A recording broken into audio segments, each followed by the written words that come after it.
Some migrants bussed from Texas to New York City hotels are now going door to door, knocking on doors, asking locals in the houses, do you have anything to eat? Or where? Or could I get a job? It all comes after Mayor Eric Adams declared a state of emergency over the influx of 17,000 migrants entering his city in the last 6 months, some by bus. Our next guest went to investigate the migrant housing himself. New York City Councilman Joe Borelli joins us. Joe, good morning. Good morning. Okay, so you saw this story, and, it's terrifying to think that these people are so desperate they're going door to door. Yeah, Steve, leave the politics aside for a second. I mean, these people are here with nothing but the shirts on their back. Right. And when you see children and women, dressed in T-shirts and shorts in October in New York, it's a problem. It's very sad. It's very troubling, and it's upsetting to anyone who sees it. Sure. And so the city, I guess, relocated them to a series of hotels in Staten Island. And as you can see, these people obviously are freezing to death because they've literally got the clothes they were given in Texas. Mm-hmm. Big difference in the temperature. Yeah, I mean, it seems the city's trying to ramp up their response. But now even Mayor Adams has said the word emergency, and that's exactly what it is. I think people out there should be asking where the federal government is in response to this. Joe Biden was in town last week. He flew from Poughkeepsie down the Jersey Shore back to Manhattan. Never once did he stop and look what's going on at the Port Authority bus depot or one of the tent cities, the Hooverville, that's now being constructed on Randall's Island.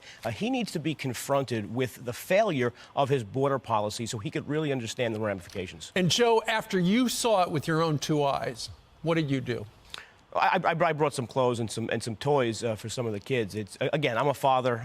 It's troubling to see. I can disagree with the policy. I could fight the policy. But when you see people there in desperate circumstances as a result of insane border policies, it really is troubling. It is indeed. And so is the crime crisis. I don't know if you felt safe coming into the Fox World headquarters today, but a lot of people don't feel safe on the street, including the former governor. Listen to this. First time in my life, even in the late 80s and 90s, when the crime rate was killing 2,000 people a year, I never felt as unsafe as I do now just walking around. And God forbid, sometimes we take the subway home from WABC, and you're hearing about an assault on the subway almost every other day. Right. People aren't safe. And the randomness. Look at Lee Zeldin. He's coming up in 18 minutes. There was a shooting in front of his house. He didn't know whether or not he was being targeted or it was just one of those things. Look, the governor's right. When I grew up, we didn't go to shows in Manhattan. We rarely went to a Yankee game in the Bronx because of the crime level. We were scared. You're seeing that same feeling now infect New York once again. People like Governor Patterson, who've been here his whole life, know it. I know it. And I hope more Democrats like him come out and acknowledge the reality of what one-party government has done to this state over the last 20 years. And, thieves are just so brazen.